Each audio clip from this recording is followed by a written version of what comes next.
As I mentioned upstairs, what I will present for you now is a branding model for artists. And I want to start by saying that a lot of artists, when they start getting into branding, falsely believe that branding your art is something you need to do for the sake of money. And while that is part of the truth, it's definitely not the entire truth. The entire truth is that there is something in the art world which is more important than money, which is recognition. And I'm not talking about any kind of recognition. I'm talking about recognition from experts in the art world. I'm talking gallerists, curators, collectors, experts.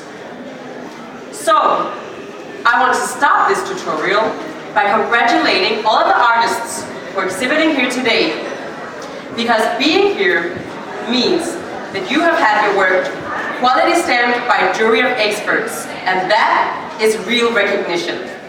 So, let's give them a round of applause.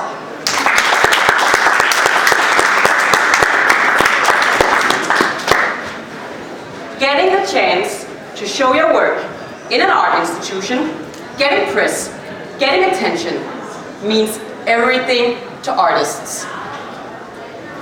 Because if there's one thing artists are tired of, it is having to explain to people that what you do is indeed real art. Whether it's at a birthday party or a friend you meet on the street, if somebody asks you about the quality of your art, all you need to say is just that you exhibit in an institution like this, and it immediately shuts people up. Because the golden rule of the art world is, don't say your work is great, have an expert say it.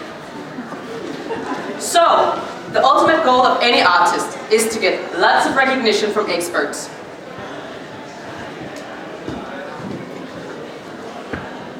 To get recognition. There is a hierarchy within recognition. Let me show you. If you've gone to an art academy, you've probably seen this 100 times before. This is the hierarchy of recognition. Needless to say, the goal of any artist is to climb the career ladder up until the top, get your work at biennials, museum, until you sell your work to a Russian oligarch. Of course, I'm just kidding. The real goal is to get your work to Art Basel, and then to sell your work to a Russian oligarch. So, that's easy, right? Because to get to the top of the art pyramid, all you need to do is just make great work and then to get discovered, right? Very easy. Wrong. Artists at the top are not there because they make great work. They're not there because they had talent. Superstar artists are where they are today because they had tactic. One of the most influential artists of our time is Tino Sehgal, and he sells invisible work. So if you want to compete in a market like this, what you need is tactic. If you want recognition, you need to make yourself recognizable, and that's why you need a brand. So, you might say that you're against branding your art. If you do so, all I want to say is just being against branding is like being against gravity. You can't avoid it. Even if you choose not to have a web page, you're still branding yourself. Just as too unprofessional to have a web page. So the real question is, do you want to be in control of your brand? I thought so. So, let's begin. I'm going to illustrate this branding model on an artist who has received tons of recognition. This artist has exhibited at Tate Modern, the Berlin Biennial, and been praised by star curator Hans-Ulrich Obrist. I think we all know who I'm talking about. Amelia Ullman. Amelia got well famous within the art world at only 25 when she started posting a series of work on Instagram. This was called an Instagram masterpiece. What I'm about to to show you was what was called the first Instagram masterpiece. It's the selfie. But not any kind of selfie. As I said, this is an art piece. It was exhibited at Tate Modern, so there's no doubt about it. This is art. So let's start by asking ourselves the question, how come this is an art piece when it looks like just like other selfies found online? Like this one. The only difference is just, this is art and this isn't. You see the difference? Art, not art. Art, not art. So, how come this is an artist's masterpiece when this isn't? Could it be because of the composition in the picture? No. They're both marble bathrooms. Could it be because of the content in the picture? No. They're both women taking selfies. Could it be that the answer as to why this is art but this isn't because of what's in the picture, but about who made the picture? I think we're on the right track here. The truth is, the art world don't care about individual pieces of work. The art world barely cares about so-called masterpieces. What the art world cares about is what an artist does before and after producing a masterpiece. The art world cares about your entire brand. And the entire brand of Amalie Ullmann is so strong that she could turn selfies into art like Jesus turned water into wine. So that's why we're going to let her lead by example. What does it take to make a genius artist brand? Let's start. The first thing you need in branding your art is looking inside your work. What's your work about? Pick one primary theme that you will always work with from now on until you're 80. This is your core theme. In Amalia's case, what she works with is what she calls power structures. Actually, this is just another fancy term for saying that she works with capitalism. But of course she can't say that because working with capitalism is such a worn out theme in the art world. So if you work with this, you need to say that you work with something else. In this case, power structures. So this is a good theme because you can make lots of work about it till the end of time.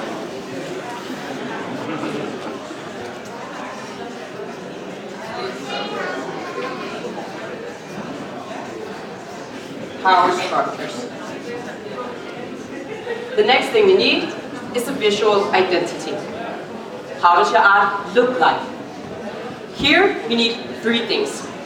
First thing you need is to choose your medium. Which means, if I Wikipedia your name, what is it going to say? That you're a painter, sculptor, performance, video artist? People don't have room in their brains to remember you for more than one medium. The medium of Amalie Ullmann is, she chose to brand herself as being a performance artist. Visual identity. Next thing you need is a signature style. Why do we need signature styles as artists? Because it makes our work recognizable. Why do you want to be recognizable? Because collectors love when they can recognize your brand in your work. What's the point owning an Andy Warhol if your friends can't recognize it? Artists need signature styles like products need logos. If you buy a Lamborghini, you want your friends to see it. So, the signature style of Amalie Ullmann is interesting.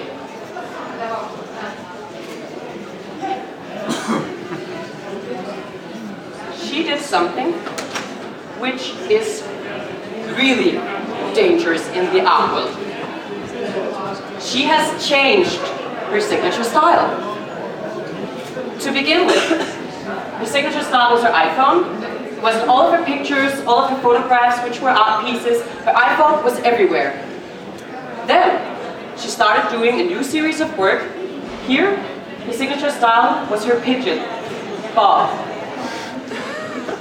This is so dangerous because how can people recognize and follow her work if she keeps changing her signature style? It would be like if John Carter started using red in all of his paintings. The answer here is that the real signature style of Amalie Ullmann is not her iPhone or her pigeon. It's herself. If you are a performance artist, using yourself in your brand is genius because it correlates perfectly with your medium, and that's why we remember Amalie so strong in our consciousness. So, the third thing we need is a unique selling point. Why do we need a unique selling point as artists? Money. Kind of. Let me say one thing. Not money, because having all of this gives you a solid core. It's interesting for collectors. You could be a trophy, you have a signature style. But it's not going to make you go down in art history.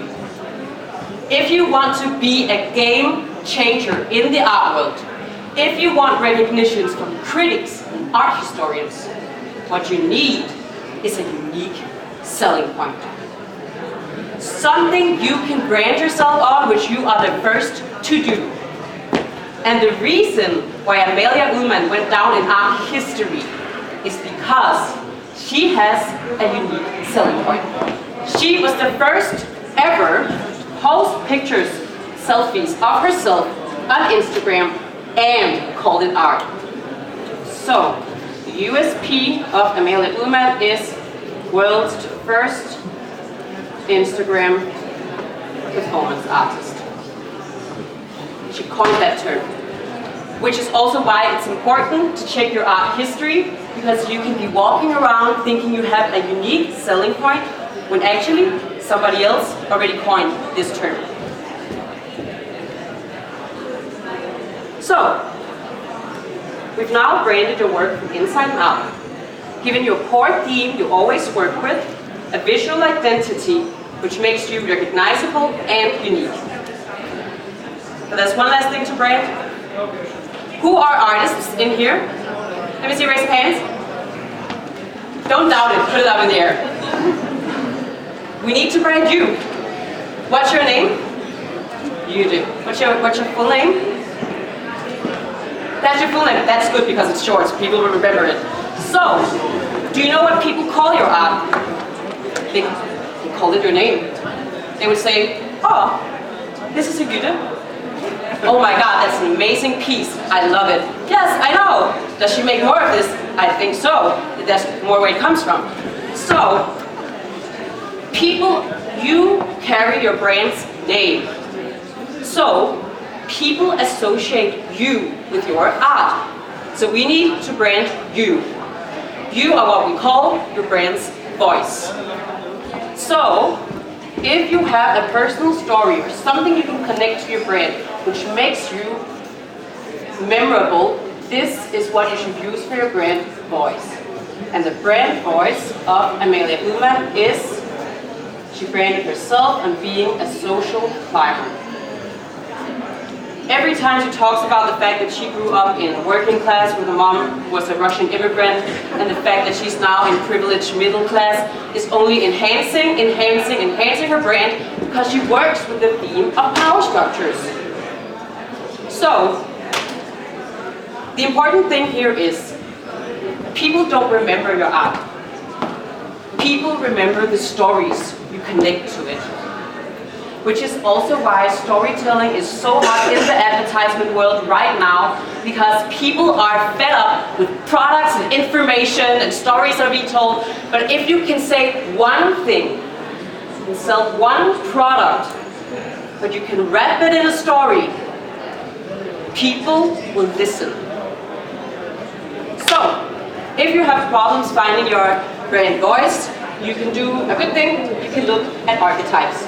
Oh, I forgot to say why you need a unique selling point. It's because Hans Ulrich Obrist, he wants to look at the pioneers of movements, not the followers of movements. Let's look at the different archetypes. So, we have the provocative Hornslet, who sells homeless people in New York. We have the spiritual Alexander Torborg, who starts all of his performances with freeing people from the devil with holy water. I tried that myself personally, that was pretty funny. Then we have the political superflex who, let's be honest, nobody even knows if they're a real art collective or just a regular NGO.